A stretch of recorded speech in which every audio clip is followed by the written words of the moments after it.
Chegou a hora da estreia do Timão na Libertadores e tem uma mudança tática, hein? Em solo venezuelano, o Corinthians estreia nesta quarta-feira diante da Universidade Central, um estreante na Libertadores. Tem apenas uma vitória esse ano em 5 jogos disputados. O Corinthians já tem 10, para você ter uma ideia, né? Um time que jogou pouco, mas ao mesmo tempo sem um bom retrospecto, é o 6º colocado no campeonato venezuelano. Evidentemente, o jogo da vida, né, desses jogadores, desses atletas, mas o Corinthians não pode correr risco, tem que ir lá para fazer o resultado, se puder vencer o jogo, melhor, para depois decidir na sua casa nessa primeira das 2 fases eliminatórias que o Corinthians tem antes da fase de grupos da Libertadores. Para a gente projetar essa escalação, eu primeiro preciso te dizer que 3 jogadores que vinham atuando, ou que poderiam atuar, foram cortados da lista de relacionados. Entre eles, Gustavo Henrique, lesionado, está se recuperando ainda de uma lesão na perna, então esse a gente já esperava. Diego Palacios foi cortado, segundo informações por opção técnica. E aí, gente, tá cada vez mais difícil de entender. O Corinthians está encaminhando a contratação do Fabrício Angileri. O Matheus Bidu, teoricamente, está sendo colocado como moeda de troca. Será? Mas hoje o Hugo tem sido titular no lugar do Bidu. Por que o Hugo conquistou a vaga no lugar do Bidu? Será que o Bidu vai ser negociado? Só que aí na estreia da Libertadores, o Palacios fica fora por opção técnica. Esse esclarecimento provavelmente vai ser dado depois do jogo. Se é que vão perguntar, né, para o Ramon e para o Emiliano. Porque treinador, eles ficam escondendo o jogo, né? Não, vamos falar de quem tá aqui, não vamos falar de quem não tá. Não, mas quem não tá também é notícia. Porque o Corinthians está contratando um 4º lateral esquerdo, sendo que o principal contratado no ano passado não joga. Ano passado, por uma sequência de lesões que deram errado e tudo bem, todo mundo entendeu isso. Só que aí ele vinha sendo preparado para 2025. Aí joga um jogo e de novo fica fora. E aí, numa entrevista recente, o Emiliano disse que era uma questão de controle de carga. Tem algo errado aí. O Samir Carvalho já tinha dito que tinha uma questão de indisciplina. Ele foi perguntado sobre isso e eles refutaram. Não tem nada disso. Bom, mas aí a gente já começa a suspeitar que tem alguma coisa errada, porque não é possível. Ou então vão negociar o Palacios, ou vão liberar o Palacios para contratar o Angileri. Não sei. Mas é um corte suspeito. Essa do Diego Palacios a gente continua sem entender. Enquanto ele tiver contrato com o Corinthians e não jogar, eu vou continuar questionando. Eu não vejo sentido no Palacios não ser utilizado. É uma questão física? Então que expliquem isso para o torcedor. O outro corte é do Pedro Raul. O Pedro Raul, cara, foi muito mal contra a Portuguesa. Aliás, tá mal esse ano. Fez o primeiro gol do Corinthians no campeonato, né, paulista, na temporada contra o Bragantino. Ou ele faz o da virada, né? Ele faz o da virada, eu acho, né? Enfim, fez no primeiro jogo. Todo mundo imaginou, caramba, recusou um monte de proposta. Um monte de gente tentou contratar o Pedro Raul por empréstimo, não sei o quê. Salário alto, né? Todo mundo aqui e tal. E ele, não, eu vou ficar no Corinthians que eu quero recuperar a minha imagem, assim como o Yuri Alberto conseguiu, eu também vou conseguir. Inicialmente a comissão técnica não ia dar tanta moral, inscreveu no Paulista, começou a dar chance para ele e ele recebeu oportunidades. Não dá para dizer que ele não recebeu, mas ele realmente não está conseguindo. E aí agora tem o interesse do Ceará. De novo, que já tinha manifestado interesse, o Ceará está atrás do 9, já levou o Pedro Henrique, inclusive. Aquele, Pedro Henrique do Corinthians, o loirinho, o atacante, já tá lá, inclusive já fez gol, inclusive num Clássico Rei recente. Eles querem contar com o Pedro Raul, só que o jogador precisa querer. E de novo, o Palmeiras passou isso com o Rony, né? Todo mundo tentando o Rony não queria, até que ele se acertou com o Atlético Mineiro. Mas o Fluminense tentou, o Vasco e tal. O Vasco, nos últimos tempos, até o Rony estava querendo ir, porque o salário era bom, mas enfim, acabou fechando com o Atlético. No caso do Pedro Raul, ele tem que querer jogar no Ceará. Será que ele vai deixar o salário que ele ganha no Corinthians, mesmo sendo reserva, ou vai querer ir para o Ceará? O Corinthians vai ter que pagar uma parte, talvez. Enfim, a negociação ainda não está clara e não está definida. O fato é que o Ceará quer, o Corinthians obviamente se interessa pelo negócio, mas falta o jogador se interessar. Talvez nesse momento em que ele recebeu algumas chances no Paulista, não tenha correspondido e que a pressão para cima dele está grande de novo, ele pensa, caramba, eu vou seguir minha vida. Ou não. Ou ele vai ficar por aqui, jogando um jogo, folgando 5, jogando o outro e recebendo o seu glorioso salário que ele não obrigou ninguém a pagar, né? O Corinthians foi lá e tirou ele do futebol mexicano por 25 milhões de reais e com um salário na casa dos 800 mil reais. São os negócios do futebol, né? O fato é que na estreia da Libertadores o Pedro Raul não foi relacionado, junto do Palácios e junto do Gustavo Henrique. Vamos lá, vamos projetar esse time que tem uma mudança tática. E é justamente por conta da ausência do Bidon. O Bidon, que já está na Venezuela, foi lá junto do Felipe Longo, também o goleiro que estava na seleção sub-20, junto do Bidon, eles recepcionaram a delegação. Eles treinaram no Complexo Deportivo Cocodrilos, no centro de treinamento do Caracas. Foi lá onde o Corinthians realizou seu treinamento nessa terça-feira, na preparação para esse jogo de quarta. E com a escalação que deve ser com que o Corinthians tem de melhor para não correr riscos. Cara, vai ser uma atração. Você imagina o Memphis Depay jogando lá na Venezuela com esses caras, o próprio Yuri Alberto, bom, o José Martínez, que é de lá, né? Então, assim, vai estar todo mundo ligado no Corinthians, né? Vai ser uma atração, não tenha dúvida nenhuma. Por que uma mudança tática? Eu separei o campinho aqui para vocês, para explicar, porque aqui, ó, não reparem nos números, tá? Em algum momento eu consegui ser fiel aos números, mas não dá para ter todos os números da camisa, né? Eu só tenho do 1 ao 11. Mas vamos lá, o goleiro é o Hugo Souza, Mateuzinho e Hugo, que ganhou a posição do Matheus Bidu, que fez gol contra a Portuguesa, mas assim, deixou buracos defensivos e não tá bem esse ano, não tão bem quanto estava no ano passado. André Ramalho e Choca, a dupla de zaga titular. Félix Torres está indo bem também, o André Ramalho não está bem esse ano, mas essa é a dupla titular. Aqui, a gente começa a mudar. O Ranieri abre o meio-campo, tá? Para mim, a escalação inicial tem o Martínez abrindo o meio-campo, mas o Martínez está funcionando tão bem aqui, que para manter o losango da maneira como o Ramon vem jogando, Martínez e Carrilho, com o Ranieri abrindo o meio-campo. Ele desloca o Carrilho. O Carrilho jogava aqui, com o Bidon desse lado. Como o Bidon não está, e o Martínez está muito bem pela direita, ele está fazendo isso. Ele está invertendo o Carrilho, colocando o Martínez aqui. E o Martínez muitas vezes ataca como um ponta quase. Até para dar uma sustentação para o Mateuzinho não subir tanto, né? E às vezes ter uma retaguarda aqui, assim como o Hugo, que também é um lateral bem mais defensivo. Laocho, Rodrigo Garro, o meia armador, o craque do time, na ponta desse losango. Com o Memphis agora o camisa 10 e Yuri Alberto. Esse é o time respeitando a característica de um modelo tático utilizado pelo Ramon no ano passado, porém com essa pequena alteração do Carrilho indo lá para o lado esquerdo e o Martínez aqui na direita. Muitas vezes eles se alternam, tá? Porque o Carrilho também funciona muito bem pelo lado direito. E o Martínez é um cara muito versátil. Então ele ataca como ponta, ele pode voltar pelo lado esquerdo para recompor, ele pode voltar para fazer a primeira função. Depois ele pode fazer uma troca, baixando o Martínez para cá, tirando o Ranieri e botando mais um jogador aqui, seja o Carrilho aqui e o Rian desse lado, ou o Alex Santana, que tem um poder de marcação e também chega bem à frente. Enfim, são as várias possibilidades que tem Ramon Dias com esse elenco do Corinthians, o time titular, e ainda tem Thales Magno voando para entrar no segundo tempo e resolver a parada. Tudo pronto para a estreia na Libertadores contra a Universidade Central. Vamos palpitar? Discutindo o empréstimo do Pedro Raul. O interesse partiu do Ceará, já era um interesse já antigo, né? Quem pediu foi o Léo Condé, né, que é o técnico do Ceará. Tem um jogador lá que eu até citei no meu blend, acho que é a Islam. Eles não estão satisfeitos com ele, né, de centroavante.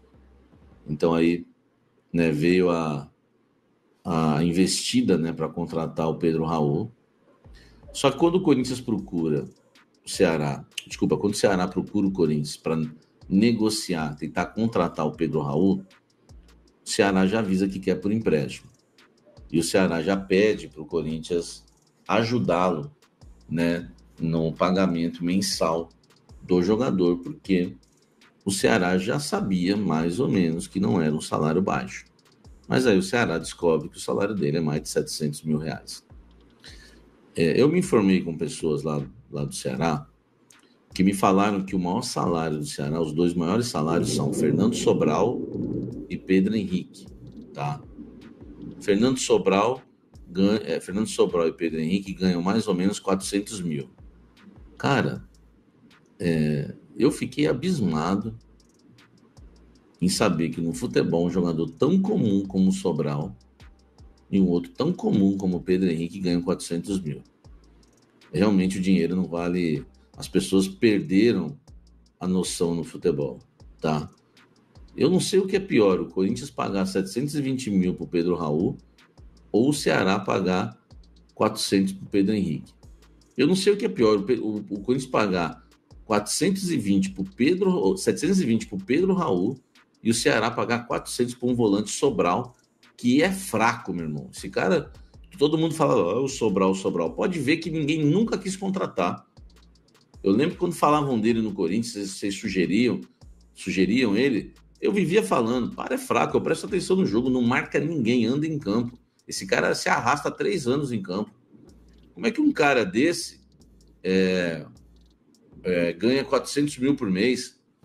Então, eu comecei a acreditar na negociação, que pode sair, por saber que o Ceará paga, né, tão caro por 2 jogadores tão medianos. Né? O Pedro Raul, para ele, seria um luxo. O Ceará, ele quer fazer com o Corinthians um racha aí de salário por empréstimo do Pedro Raul, só que o Ceará quer ir fazendo como se fosse aquele contrato de produtividade, de metas. Como se fosse, não é, né? Tipo, o jogador atinge tantos jogos, aí o Ceará ajuda mais no salário. O jogador é titular tantos jogos, aí o Ceará ajuda mais.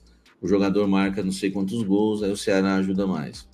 Então, assim, a discussão entre Corinthians e Ceará para contratação do Pedro Raul por parte, né, do clube cearense, ela não é tão simples.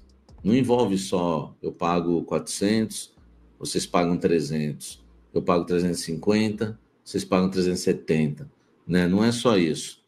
Existe essa questão. Então, por exemplo, o Ceará começaria pagando 200 e poucos mil ao Corinthians por mês, e se o atleta atingisse tantos números aí de jogos, passaria a pagar 300, depois 350, enfim, é o máximo que eles podem arcar, né, com o salário do Pedro Raul. Então, uma coisa é certa, se o Corinthians emprestar o Pedro Raul para o Ceará, o Corinthians vai ter que pagar a maior parte do salário, não vai ser metade, vai ser mais do que a metade, tá?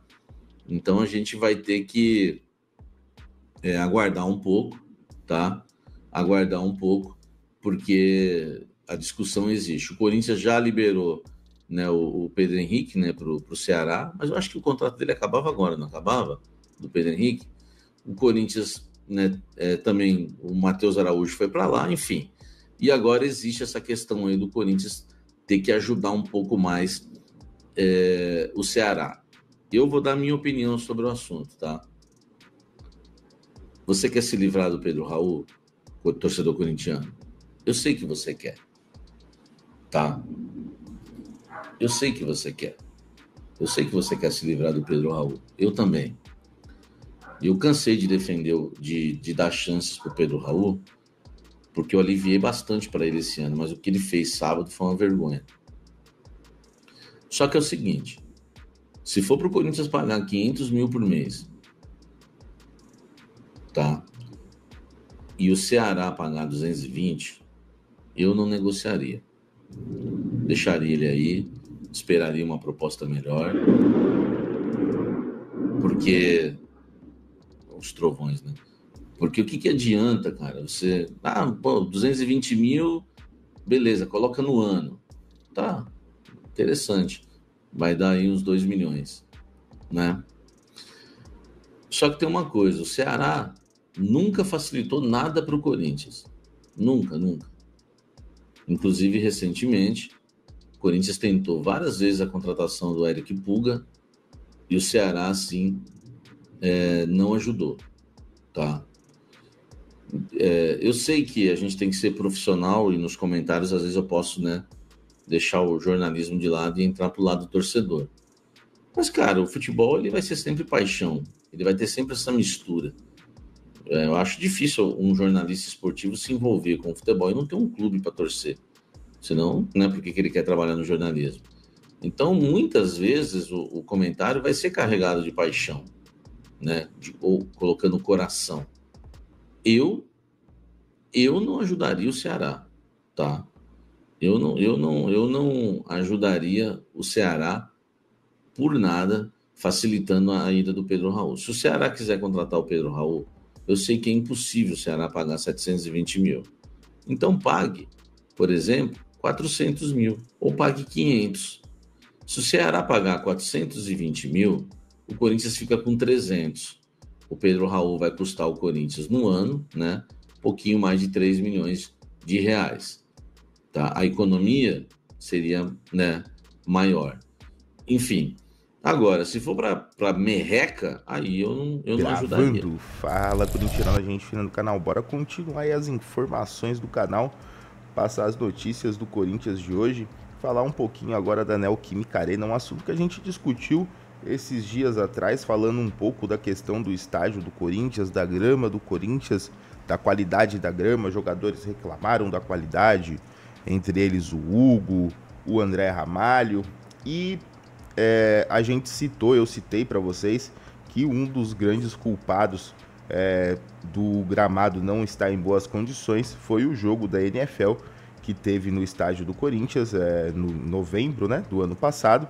Vai ter de novo jogo da NFL, e aí a gente vai discutir, eu vou ler a matéria com vocês, a gente vai discutir um pouquinho disso, esses impactos que isso vai trazer para o gramado do Corinthians. Tem a questão de marketing, tem a questão de fazer uso do estádio em fora de dias de jogos, porque é aquilo, né? São uma média aí de 40 jogos no ano que o Corinthians faz no estádio, e tirando os jogos, não tem outros eventos no estádio, né? Quando você coloca um evento que nem esse da NFL, você acaba trazendo um outro público para o estádio, acaba gerando uma renda de uma forma diferente, e nisso eu sou super a favor.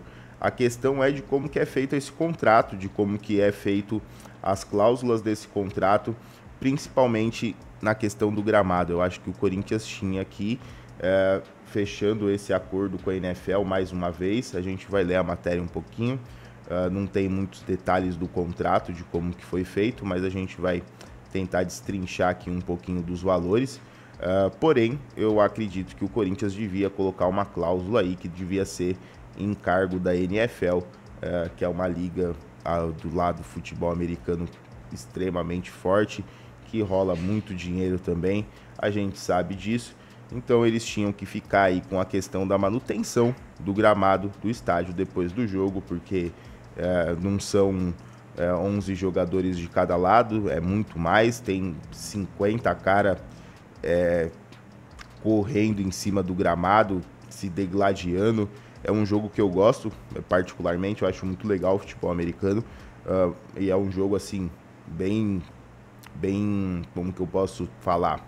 É um jogo pesado, né? De diversas formas, são jogadores pesados. Então você coloca aí jogadores aí que pesam aí mais de 100 quilos aí na sua maioria, e um monte de cara correndo em cima do gramado, enfim, não dá bom, não dá bom. As marcações todas que tem que ser feita, o gramado sofreu muito depois do jogo da NFL do ano passado. Vamos ler aqui um pouquinho da matéria para poder entender aqui como é que vai funcionar esse acordo aí entre Corinthians e NFL para o jogo do campeonato americano de futebol americano no estádio do Corinthians. Um dos pontos altos da temporada de eventos em 2024 na Neoquímica foi o jogo de abertura da atual temporada da NFL entre Philadelphia Eagles e Green Bay Packers, considerado um absoluto sucesso. O jogo deverá se repetir nesse ano, tendo Los Angeles Chargers como time mandante. Ainda não tem o time que vai jogar contra eles. A informação é que já havia sido publicada pelo Diário Lance. Em janeiro foi reiterada pelo Estadão nessa terça-feira, dia 18. Segundo o jornal, a partida teria até data e hora marcada, 5 de setembro, às 21 horas de Brasília. No calendário do futebol brasileiro estará interrompido na ocasião devido a uma data FIFA. A assinatura do acordo que envolve Corinthians e NFL e Prefeitura de São Paulo deverá ocorrer nessa quarta-feira, ainda segundo a apuração. Vale lembrar que a equipe que atuará como visitante na partida ainda não está definida, mas já se sabe os times contra quais os Chargers mandarão partidas na próxima temporada. O Denver, o Kansas, o Las Vegas, o Houston, o Indianapolis, o Philadelphia Eagles, o Washington Commodores, Pittsburgh e o Minnesota Vikings. No entanto, algumas dessas opções podem ser descartadas, aí mais envolvendo a parte dos jogos, né, da NFL. Em 2024, a partida vencida pelo Eagles por 34-29 contra o Packers rendeu ao Corinthians cerca de 500 mil pelo aluguel da Neoquímica Arena, aproximadamente 2,5 milhões, 500 mil dólares, 2 milhões aí. Aí tem a questão da renda do estádio, que aí deve ir para a parte deles, sei lá. Não sei se é um valor muito considerável ou não, para o tamanho que é o jogo de futebol americano. Enfim, aqui não citam cláusulas do contrato e tudo mais, mas eu acredito que assim, foi muito prejudicial ao estádio ano passado. Quero saber a opinião de vocês, se devia ter esse tipo de jogo na Arena Corinthians ou não. Agora tá tendo uma discussão muito forte com a questão dos gramados, né? Tá envolvendo aí os jogadores. Depois eu vou trazer algumas matérias interessantes sobre isso, mas aí eu vou deixar para outro vídeo, porque senão vai ficar muito longo. Teve pronunciamento do rival, é bem interessante, porque a médica do Corinthians refutou aí as falas feitas pelo rival, e no próximo vídeo a gente vai debater esse assunto aqui, vai estar interessante. Então, galera, voltando aí para o assunto da Neoquímica Arena, né? Enfim, eu acho legal o evento, mas eu fico preocupado realmente com a situação do gramado, que já não tá boa, e o Corinthians devia realmente no contrato pelo menos colocar uma cláusula aí que a NFL tinha que arcar aí com possíveis danos e reparos que teriam que ser feitos no gramado após a partida. Beleza? Larga suas opiniões aí sobre isso, o que vocês acham dessa informação. Já já a gente tá de volta. Hoje, dia cheio, tem Corinthians na Libertadores, então tem bastante informação. A gente vai se falando bastante durante o dia, então deixa o seu like, se inscreve no canal e ativa o sininho para não perder as informações do Timão. Já já tô de volta, valeu e vai Corinthians!